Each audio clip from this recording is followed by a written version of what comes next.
ओम शांति। अभी होली का पर्व आ रहा है और आज की अव्यक्त मुरली होली पर है।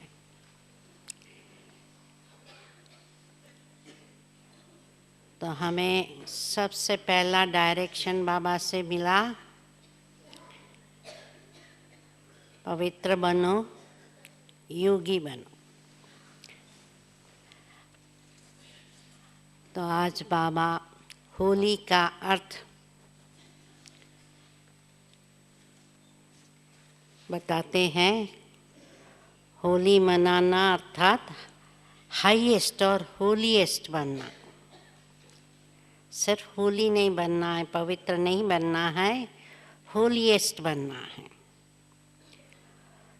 होलीएस्ट बनना माना क्या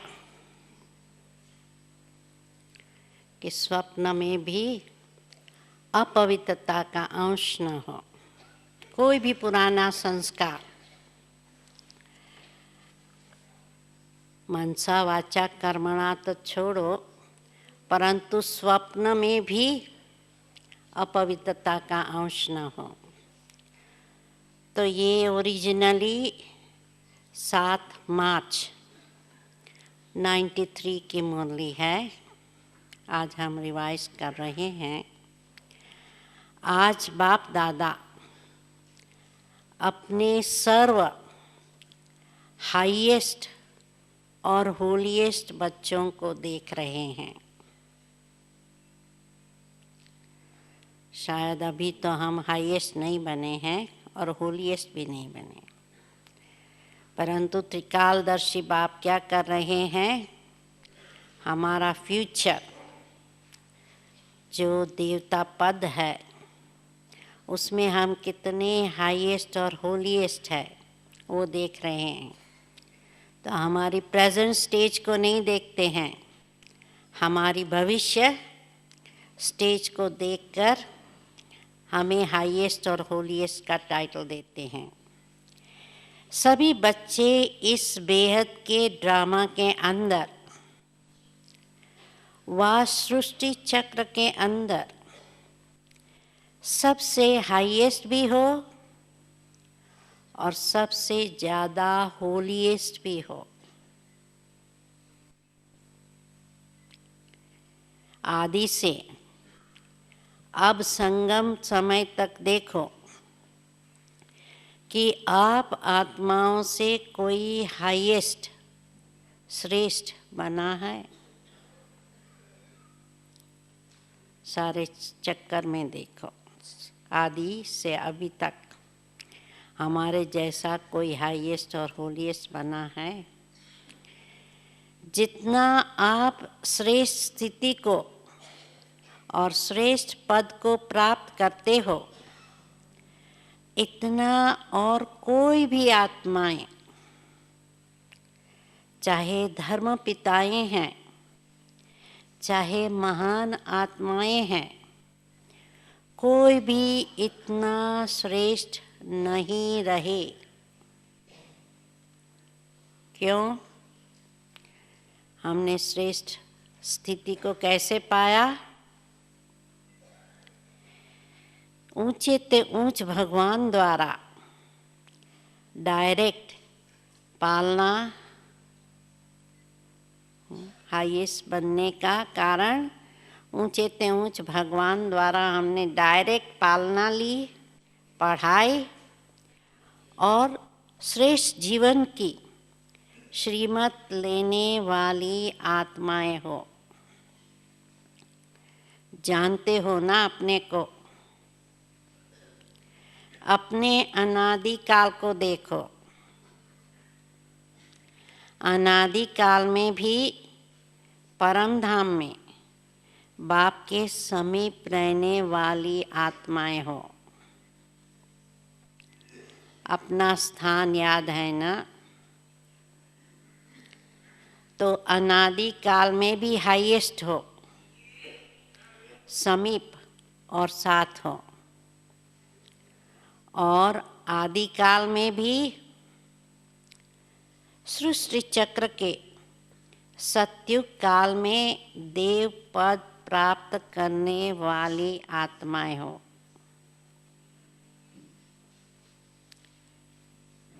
देव आत्माओं का समय आदिकाल, सतयुग का आदिकाल सर्वश्रेष्ठ समय है और साकार मनुष्य जीवन में सर्व प्राप्ति संपन्न और श्रेष्ठ हो।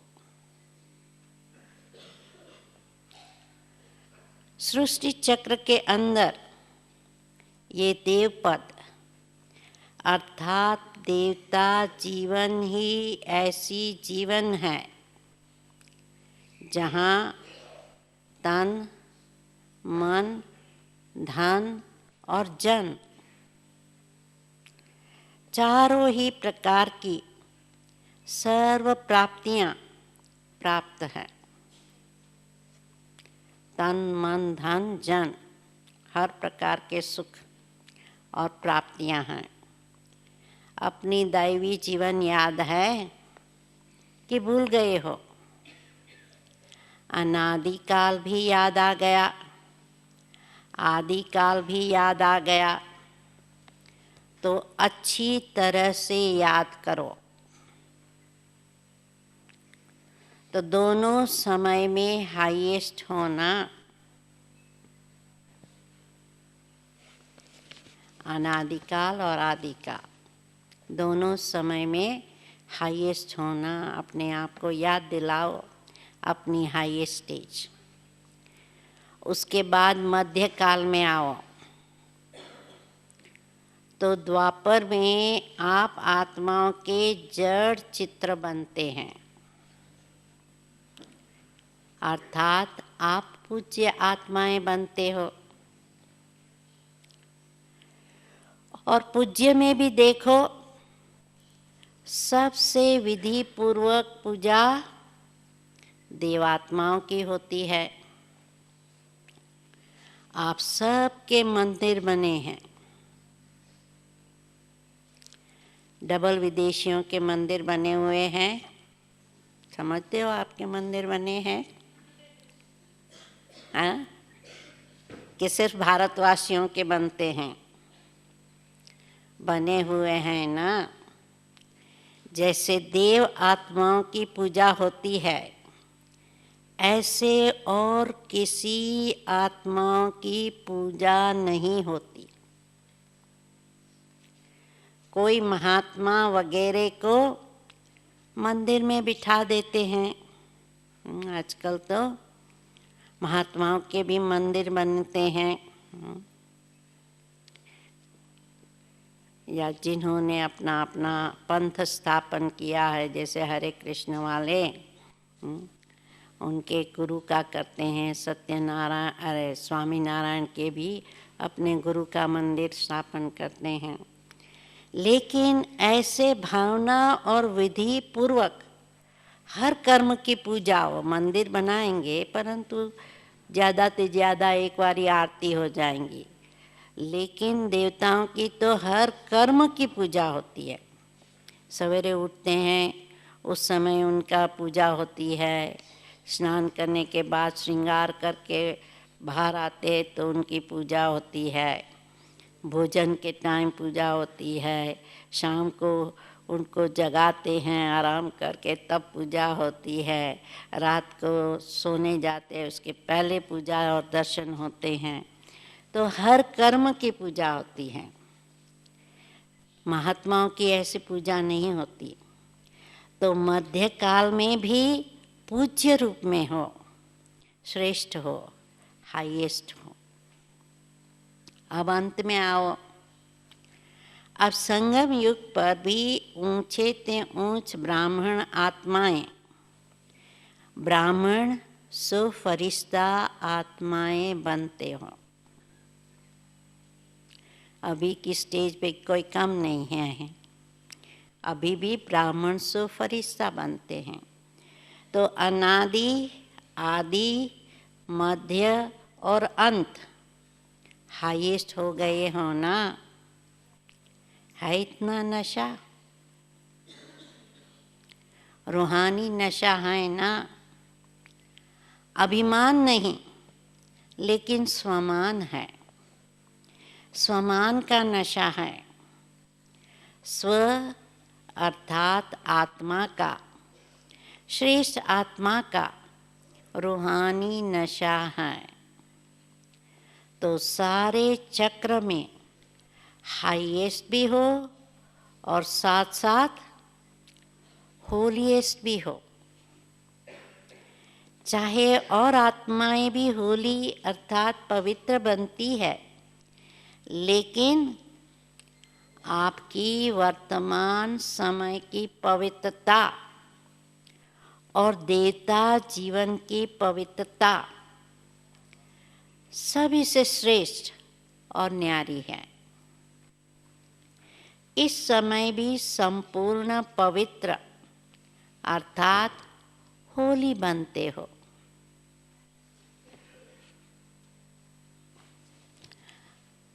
संपूर्ण पवित्रता की परिभाषा भी बाबा बताते हैं कि उसकी परिभाषा क्या है। बहुत श्रेष्ठ है और सहज भी है। संपूर्ण पवित्रता का अर्थ ही है स्वप्न मात्र भी अपवित्रता मन और बुद्धि को टच ना करे। इसी को ही कहा जाता है सच्चे वैष्णव। स्वप्न मात्र भी अपवित्रता का मन और बुद्धि दोनों को टच ना करे। चाहे अभी नंबरवार पुरुषार्थी हो, लेकिन पुरुषार्थ का लक्ष्य संपूर्ण पवित्रता है और सहज पवित्रता को धारण करने वाली आत्माएं हो। सहज क्यों है? क्योंकि हिम्मत बच्चों की और मदद सर्वशक्तिमान बाप की। इसलिए मुश्किल व असंभव भी संभव हो गया है और नंबरवार हो रहा है।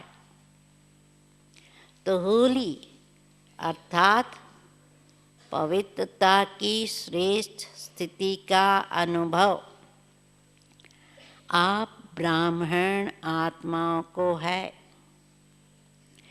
सहज लगती है या मुश्किल लगती है? पवित्रता सहज लगती है या मुश्किल लगती है? बाबा बच्चों से पूछ रहे हैं। संपूर्ण पवित्रता मुश्किल है या सहज है, या कभी मुश्किल कभी सहज? संपूर्ण बनना ही है, ये लक्ष्य है ना। लक्ष्य तो हाईएस्ट है ना, कि लक्ष्य ही ढीला है कि कोई बात नहीं सब चलता है। नहीं, ये तो नहीं सोचते हो कि थोड़ा बहुत तो होता ही है। ये तो नहीं सोचते थोड़ा तो चलता ही है, चला लो।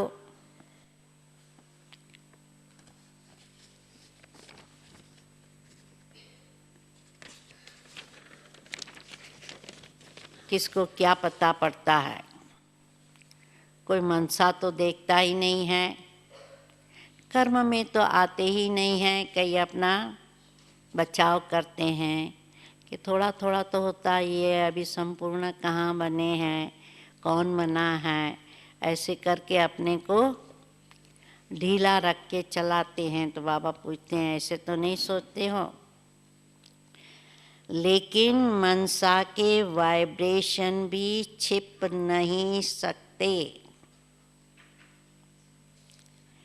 चलाने वाले को बाप दादा अच्छी तरह से जानते हैं। ऐसे आउट नहीं करते, नहीं तो नाम भी आउट कर सकते हैं। बाबा बता सकते हैं कि कौन कौन ढीले चल रहे हैं या चला रहे हैं, लेकिन बाबा आउट नहीं करते। चलाने वाले स्वयं ही चलते चलते चलाते चलाते त्रेता तक पहुंच जाएंगे, सतयुग में नहीं आएंगे। जो ढीला चलेंगे, कुछ कमी रहने देंगे, तो वो त्रेता तक पहुंचेंगे, सतयुग में नहीं। लेकिन हमारा लक्ष्य क्या है? सभी का संपूर्ण पवित्रता का ही है। तो सारे चक्र में देखो, सिर्फ देव आत्माएं हैं जिनका शरीर भी पवित्र है और आत्मा भी पवित्र है। और जो भी आए हैं, आत्मा पवित्र बन भी जाए, लेकिन शरीर पवित्र नहीं होगा। तो आप आत्माएं ब्राह्मण जीवन में ऐसे पवित्र बनते हो। कितना पवित्र बनते हैं हम, जो शरीर भी प्रकृति भी पवित्र बना देते हो। आत्मा तो पवित्र बनती है, शरीर भी पवित्र है, सतो प्रधान, और प्रकृति नेचर भी पवित्र है। इसलिए शरीर भी पवित्र है तो आत्मा भी पवित्र है।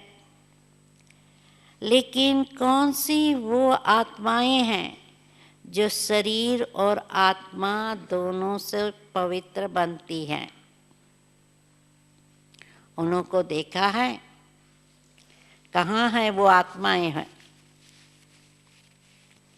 आप ही हो वो आत्माएं। आप सभी हो या थोड़े हैं? कौन समझते हैं हमारा शरीर और आत्मा दोनों पवित्र बन जाएंगे? जरा हाथ उठाओ। अच्छा, सिर्फ इतने? अभी तो नहीं है, परंतु बनेंगे। पक्का है ना कि हम ही थे, हम ही बन रहे हैं। तो हाईएस्ट भी हो और होलीएस्ट भी हो, दोनों ही हो ना। कैसे बने? कभी से ऐसे बने हाईएस्ट और होलीएस्ट? अलौकिक रूहानी होली मनाने से होली बने। कौन सी होली खेली है जिससे होलीएस्ट भी बने हो और हाईएस्ट भी बने हो?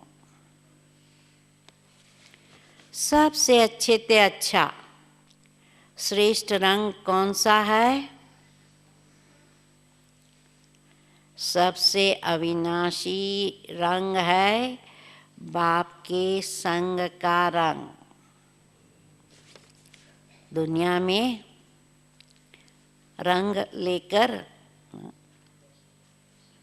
होली खेलते हैं, पाउडर रंग है या तो पानी की पिचकारी, रंगीन पानी की पिचकारी से हर एक को रंगते हैं। लेकिन हम रंग, कौन सा रंग लगाया है हम लोगों ने? बाप के संग का रंग। जैसा संग होता है ना, वैसा रंग लगता है। आपको किसका रंग लगा? बाप का ना।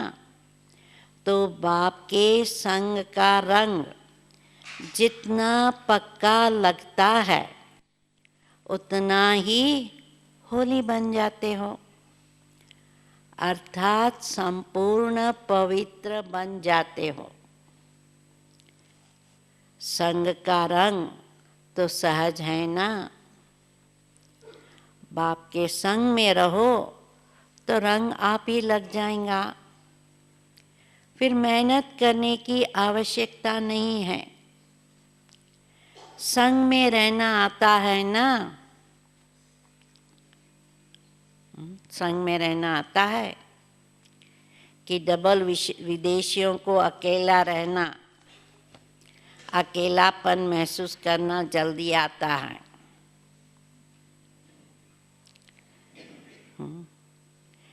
कभी कभी कंप्लेन आती है ना कि मैं अपने को अकेला महसूस करता हूँ। गड़बड़ ये है, किसी के संग भी रहना अच्छा नहीं लगता है तो अकेला रहना भी अच्छा नहीं लगता। तो बाबा कहते हैं, क्यों अकेले रहते हो, क्यों अकेलापन महसूस करते हो? आदत है इसलिए। ब्राह्मण आत्माएं एक सेकंड भी अकेली नहीं हो सकती। हो सकती है? नहीं, होना नहीं है, लेकिन हो जाते हैं। बाप दादा ने स्वयं अपना साथी बनाया। हम बच्चों को बाप दादा ने खुद अपना साथी बनाया, फिर अकेले कैसे हो सकते हो? कई बच्चे कहते हैं बाप को कंपेनियन तो बनाया है, लेकिन सदा कंपनी साथ नहीं रहती है। क्यों? कंपेनियन बनाया है इसमें तो ठीक है, सभी से पूछेंगे आपका कंपेनियन कौन है, तो कहेंगे बाबा। बाप दादा ने देखा कि जब कंपेनियन बनाने से भी काम नहीं चलता तो क्या करना चाहिए? यदि बाप हमारा कंपेनियन है, ये याद नहीं रहता या फीलिंग नहीं आती तो क्या करना चाहिए? तो फिर कभी कभी अकेले हो जाते हैं। अभी और क्या युक्ति अपनाएं? कंपेनियन बनाया है, लेकिन कंबाइंड नहीं बने हो। गड़बड़ ये है, कंबाइंड नहीं बने हो। कंबाइंड स्वरूप कभी अलग नहीं होता। कंपेनियन से कभी कभी फ्रेंडली झगड़ा हो जाता है तो अलग हो जाते हैं। कभी कभी कोई ऐसी बात हो जाती है ना, तो बाप से अकेले बन जाते हो। तो कंपेनियन तो बनाया है, लेकिन कंपेनियन को कंबाइंड रूप में अनुभव करो। अलग हो ही नहीं सकते, किसकी ताकत ही नहीं जो मुझ कंबाइंड रूप को अलग कर सके। तो ऐसा अनुभव बार बार स्मृति में लाते लाते स्मृति स्वरूप बन जाओ। घड़ी घड़ी अपने को कंपेनियन या कंबाइंड रूप का अनुभव करने का एक्सपेरिमेंट करो, बार बार स्मृति में लाओ तो स्मृति स्वरूप बन जाएंगे। बार बार चेक करो कि कंबाइंड हो, किनारा तो नहीं कर लिया। जितना कंबाइंड रूप का अनुभव बढ़ाते जाएंगे, उतनी ब्राह्मण जीवन बहुत प्यारी मनोरंजक जीवन अनुभव होंगी। तो ऐसी होली मनाने आए हो ना कि सिर्फ रंग की होली बनाकर कहेंगे कि होली मना ली। सदैव याद रखो, संग के रंग की होली से होलीएस्ट और हाईएस्ट सहज बनना है। संग के रंग की होली से होलीएस्ट और हाईएस्ट सहज बनना है। मुश्किल नहीं, सहज। परमात्मा संग कभी मुश्किल का अनुभव नहीं कराता। बाप दादा को भी बच्चों का मेहनत या मुश्किल अनुभव करना अच्छा नहीं लगता।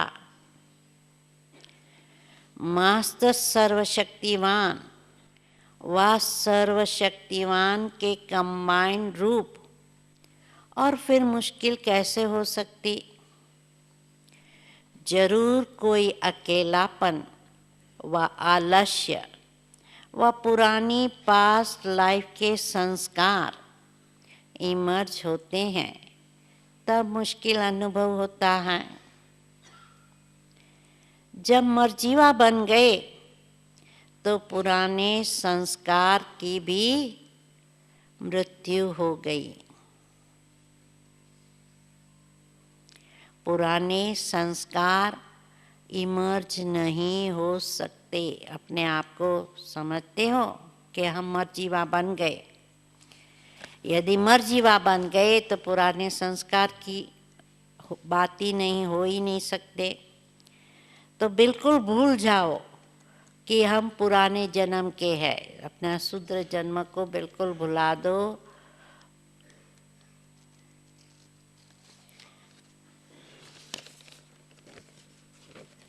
जब पुराना जन्म समाप्त हुआ, नया जन्म धारण किया, तो नया जन्म और नए संस्कार।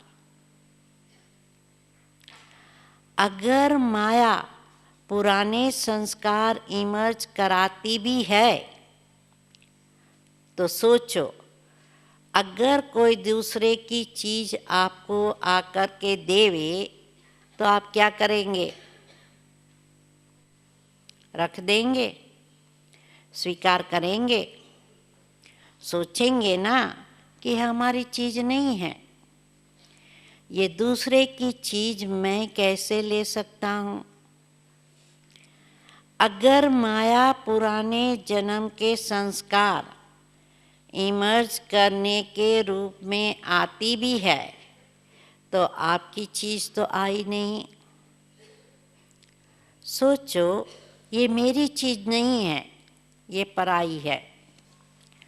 पुराने संस्कार को पराई समझो, अपना नहीं समझो।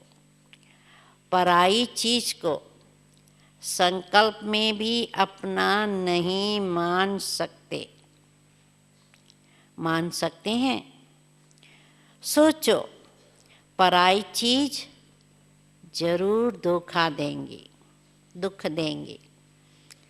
सोच करके उसी सेकंड पराई चीज को छोड़ दो, फेंक दो। अर्थात बुद्धि से निकाल दो। पराई चीज को अपनी बुद्धि में रख नहीं लो, नहीं तो परेशान होते रहेंगे। पुराने संस्कार, पराई चीज को अपने पास रखेंगे तो परेशान होंगे। सदा ये सोचो कि ब्राह्मण जीवन में बाप ने हमें क्या क्या दिया। ब्राह्मण जीवन का जीवन अर्थात मेरा निजी स्वभाव, संस्कार, वृत्ति, दृष्टि, स्मृति क्या है? ये निजी है, वो पराई है। पराया माल अच्छा लगता है कि अपना माल अच्छा लगता है?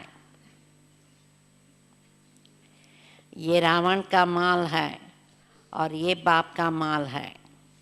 कौन सा अच्छा लगता है? कभी भी गलती से भी संकल्प में भी नहीं लाओ। क्या करें, मेरा स्वभाव ऐसा है, मेरा संस्कार ऐसा है, क्या करें? संस्कार को मिटाना मुश्किल है। आपका है ही नहीं, मेरा क्यों कहते हो? मेरा है ही नहीं। रावण की चीज को मेरा कहते हो, मेरा बनाते हो ना, तभी वो संस्कार भी समझते हैं कि इसने अपना तो बना लिया। जब हम अपने पास रखते हैं तो रावण भी खुश होगा ना कि अपना बना लिया, तो वो भी अच्छी तरह से खातिरी करो। निजी संस्कार, निजी स्वभाव इमर्ज करो। याद दिलाओ हम अपने आप को कि मेरा निजी स्वभाव संस्कार क्या है, तो वो स्वतः ही मर्ज हो जाएंगे। तो पुराने संस्कार, शूद्र के संस्कार मर्ज हो जाएंगे। समझा क्या करना है? तो ऐसी होली मनाने आए हो ना, वो एक दिन कहेंगे होली, दुनिया वाले एक दिन कहेंगे होली है, दूसरे दिन कहेंगे होली समाप्त हो गई। और आप क्या कहेंगे? आप कहेंगे हम सदा ही संग के रंग की होली मना रहे हैं, और होली बन गए। होली मनाते मनाते होली बन गए। तो होली मना ली या मनानी है? जब से ब्राह्मण बने हो तब से होली मना रहे हो। क्यों? कि संगम युग का समय ही सदा उत्सव का समय है। दुनिया वाले तो एक्स्ट्रा खर्च के मौज करके मनाते हैं। दुनिया वालों को खर्च करना पड़ता है ना, कभी पार्टी में जाना है, कॉन्सर्ट में जाना है, भोजन करने जाना है कहाँ रेस्टोरेंट में, तो खर्च कराते हैं। लेकिन आप सदा ही हर सेकंड मौज मनाने वाले हो। हर सेकंड नाचते गाते रहते हो। नाचते गाते रहते हो हर सेकंड। अपने आप को पूछो, सदा खुशी में नाचते हो या जब कल्चरल प्रोग्राम होता है तभी नाचते हो? सदा नाचते रहते हो ना। सदा बाप की महिमा और अपनी प्राप्तियों के गीत गाते रहो। गीत गाते रहो सदा और नाचते रहो। बाप से जो प्राप्ति की है और बाप की महिमा के गीत गाते रहो। सबको गाना आता है ना, सभी गा सकते हो, सभी नाच सकते हो। तो सदा नाचना गाना मुश्किल है क्या? सहज है, और सदा सहज अनुभव करते संपन्न बनना ही है। कभी भी ये नहीं सोचो पता नहीं हम संपन्न बनेंगे या नहीं बनेंगे। सोचो नहीं कभी भी। ये कमज़ोर संकल्प कभी आने नहीं दो। सदा यही सोचो कि अनेक बार मैं ही बनी हूँ और मुझे ही बनना है।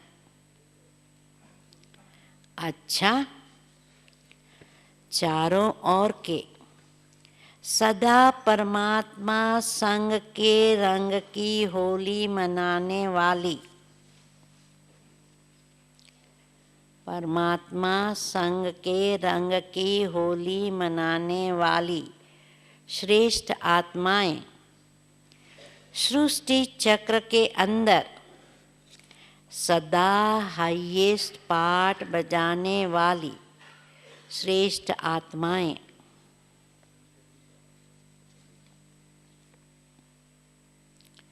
सर्व आत्माओं से श्रेष्ठ होलीएस्ट आत्माएं,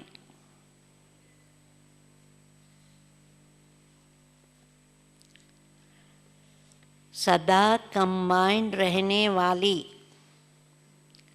पद्मा पदम भाग्यवान आत्माएं,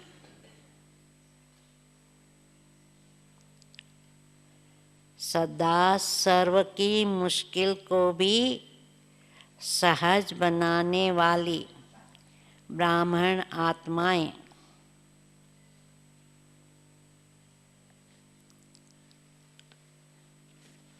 सदा नए जन्म के नए स्वभाव और संस्कार,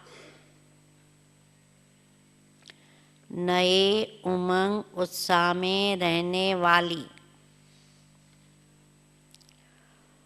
उड़ती कला की अनुभवी आत्माओं को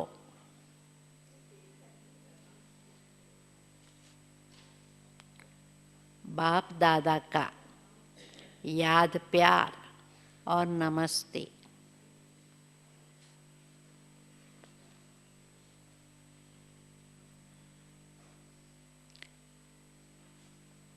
वरदान। बुद्धि रूपी विमान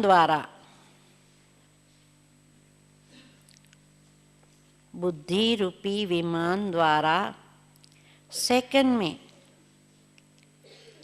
तीनों लोकों का सैर करने वाले,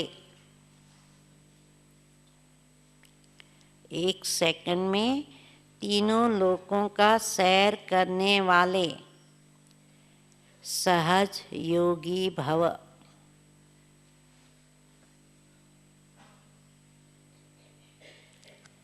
बाप दादा बच्चों को निमंत्रण देते हैं कि बच्चे संकल्प का स्विच ऑन करो,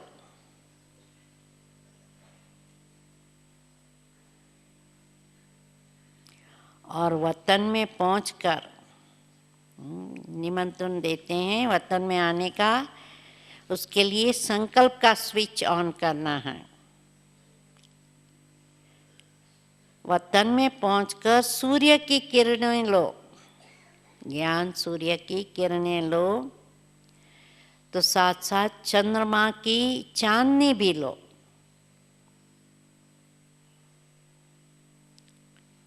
पिकनिक भी करो और खेल कूद भी करो।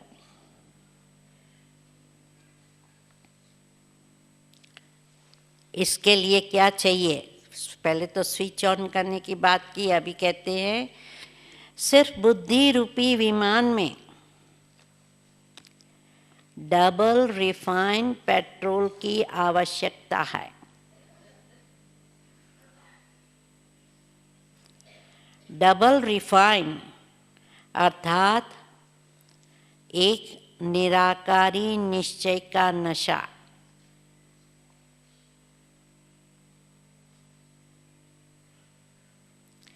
कि मैं आत्मा हूँ, बाप का बच्चा हूँ।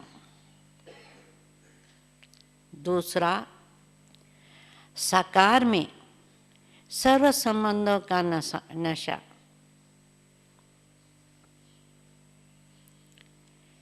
ये नशा और खुशी सहजयोगी भी बना देंगी और तीनों लोकों का सैर भी करते रहेंगे।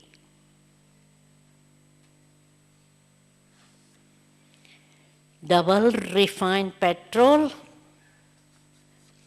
नशा और खुशी रहे तो तीनों लोकों का सैर भी करते रहेंगे। स्लोगन। श्रेष्ठ कर्म का ज्ञान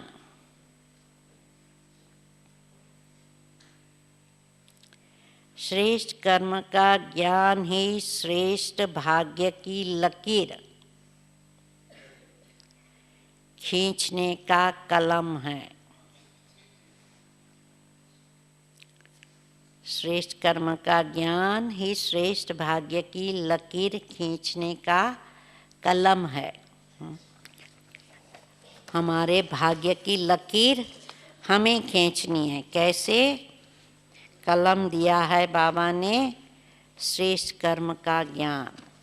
ओम शांति।